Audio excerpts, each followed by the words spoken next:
Hi everyone, I'm Rosemary Miller here with the Queen of Dancehall herself, Spice. Thank you so much for joining me today. And thank you so much for having me. So Spice, you know I gotta get right into it.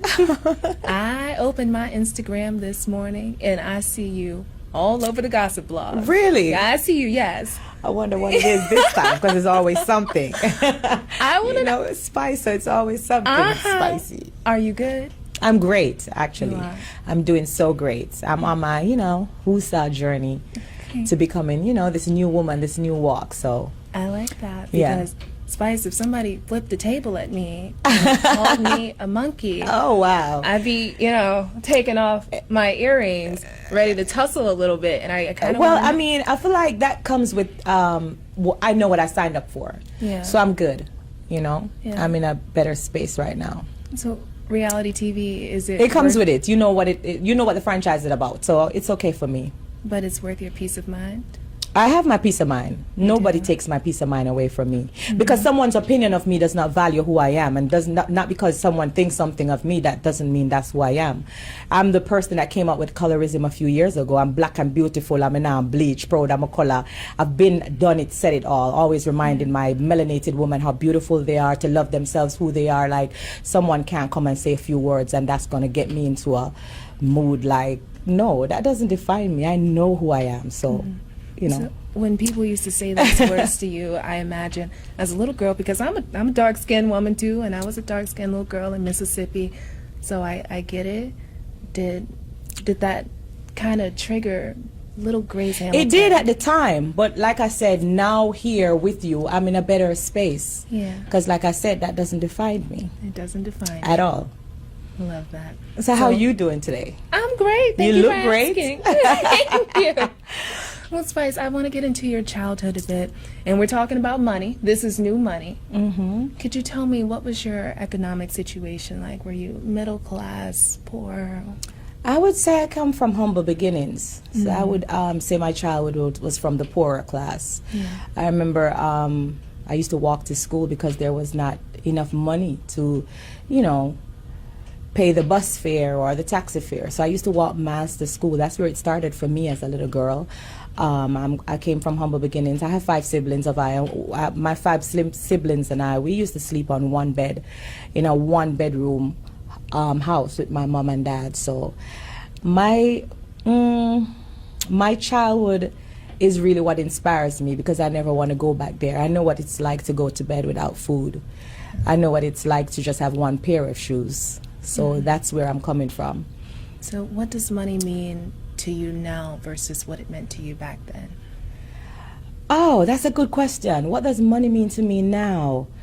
I feel like money now means generational wealth. Because getting money now, it's not that it brings happiness, but it's able to break generational wealth. Like I said, coming from humble beginnings as a little girl in a 1-bedroom house, my slogan right now is from homeless to greatness, because I was once homeless. I lost my house to fire and I had nothing. I come from $0. I know what it's like to look in my bank account and there's nothing there. And now I'm a millionaire. And so I feel like at the place where I'm at now, it's just breaking generational wealth. That's what money does for me. And that's just what I was eager to do. I was eager to set up for my kids a life that I didn't have. And that's really, I feel like I've done that. Right. So I feel like money now just means breaking generational wealth. Okay. So are you helping any family members outside of your kids, or what? If I'm telling you that I'm here to break generational wealth, I've done it before. Outside of my kids, all my family, I would say now is good. So who do you trust? I don't trust no one. No one. No one. Your question them interesting. Yeah. I'm Let's see where you lead it to. Because I know with more money, you gotta bring more problems, more haters, Absolutely. more loved ones, and you don't trust any of them. I don't trust no one. Why is that? Because you just said more money, more problems. Yeah. The more money you have is the more problems, the more jealousy, the more people are going to just look at you and not know the story or the journey. You know, when you reach at a place, at a pinnacle where I'm at, people just feel like it was an overnight success.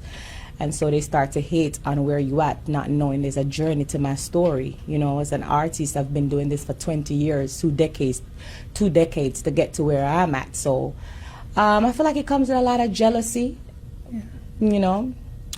And so because of the past betrayals from people who just jealous over the success, I just tend to keep myself to myself, and I don't trust easily. Yeah. When did those betrayals begin? When I started making money. When at that moment, it didn't come when people saw that you were No, man, on the people way. not gonna be jealous over poverty. Nobody wants that, you know. So in the poor, and when I was very poor and didn't have nothing, I didn't have as much hate as I have now. Yeah, but you know, you didn't have those people who saw that you were on the journey to success. And you know, sometimes people are hesitant to clap for you when they think you just may be somebody, but you're not that somebody yet. It didn't start in that moment. No, I feel like the jealousy started when I started making money. Yeah. Because I remember when I bought my first car. I remember as far back as when I bought my first house. You know, friends that you used to have, that you used to walk with or, you know, grew up with, they started to say, oh, you know, me as a Jamaican woman, so the talk would be, oh, true, you get big now. You're rich and switch. You can't see you.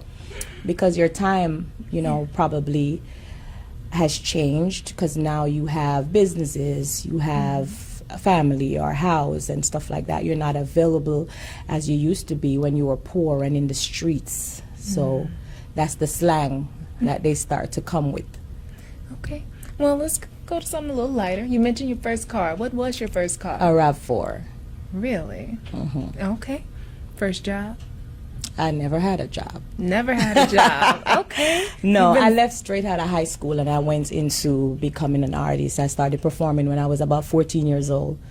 So I didn't have the opportunity to do a 9 to 5 because I rise to stardom pretty quickly because of my performance and my adaptability to perform so very well on stage. So I started at an early age. So you're definitely a performer, but what are your other streams of income? I have multiple streams of income. I have an online boutique called Grassy Noir. Real estate, few properties, lots of different businesses sometimes, restaurants.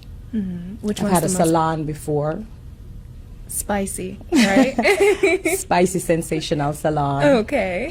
No, yeah, draw me out. I don't normally disclose all my businesses because, again, the first question that you ask, a lot of people are jealous over success, but I have multiple streams of incomes. Which one's the most profitable? Me being an artist. You being an artist. What aspect of that? Is it like doing club appearances? What is it? My performances, live performances. Okay, all right.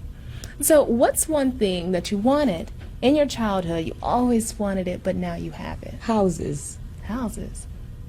Why do you say that? Because I never used to live nowhere. I was homeless. Yeah.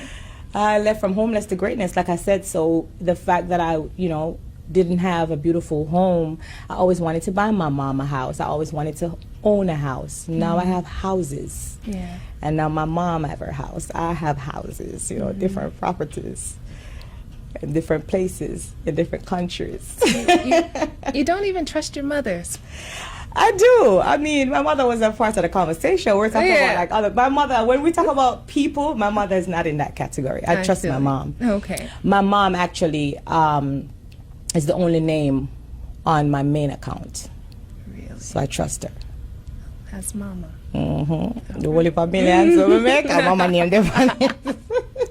So Spice, what is the first thing you do when you fall into a lump sum of money? One day you go Invest. I'm big on investor. I'm a businesswoman. So the first thing I do when I make a lot of money, I try to find new business, another stream of income to add to the already streams of income that I have. So I'm kind of big on that. Okay. And what's the biggest money mistake you've made so far? Ooh, that's a good question. I would say a property that I bought cash. I don't think it's a money mistake, but it's just sitting there. And sometimes I don't remember that I have it. And I'm like, why did I even buy this property? Is it in Jamaica? Is it here? It's in Jamaica. Okay. You don't, nothing. Nobody's living there. It's just there. It's just there. I feel you. And I don't know. I don't think it's a mistake though, because the money is still there. You know, real estate never go down, don't depreciate. But sometimes when I think about it, when I remember that I have it, I'm like, oh gosh, I could have still have, you know, that flipping, doing something else. But Okay, so what's the biggest splurge you've made since you've made it? oh, the biggest splurge I've made would be shopping. I'm addicted to shopping because I like nice clothes and things and shoes and bags, and you know, I feel like my biggest splurge is just going on the mall and just, I'm looking at you to see if I should say the figure, the amount, blowing a couple $100,000, like, you know. But Must be nice. Must be nice.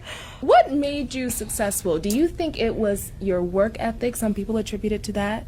Was it God? Was it right time, right place? If you put God in the equation, it's got to be my God. Because, see, a lot of people don't know that I'm a Christian woman. They just judge me by the songs that I sing. But anything I do, God have to be before it. So I would say definitely God. So being judged by the songs you sing. Before this, we were mentioning how there's Spice and how there's Grace Hamilton. Tell me a little bit about Grace Hamilton. Grace Hamilton is a total opposite from Spice. I'm Grace Hamilton. That's the person. That's who I am. A lot of people would never get to meet the real me because they get to know that persona that I created. That's that blue hair, that image, the person that goes on the stage and perform and gives you a good show. But that's not Grace Hamilton. There's the difference. I feel like that persona is just for entertainment purposes. When I get off stage, I metamorphosize back into my real self, which is just that humble girl, down to earth. Wish I didn't have to wear the wigs and the makeup and the lashes, just at home, cooking, singing my gospel. That's just who Grace Hamilton is. Am I talking to Grace Hamilton or Spice? You can get a little bit of both. You know, when the saucy side come out, that's Spice. Yeah. But when I'm more calm and just laid back, that's Grace Hamilton. That's who you really are. Yeah. What's the best piece of advice you could give to someone who wants to be like you, wants your success? I would tell them they can't be like me. No one can be like anyone. You got to be like yourself. But if you're talking financial gain, I would tell them that it's not what you make, it's what you save and what you invest, how you flip it. It's a saving that's going to determine, you know, it's not really how the race starts that determines the winner. It's the end of the race. You are filled with wisdom. I know. Well, thank you so much for joining me here today. Thank you for having me. Absolutely.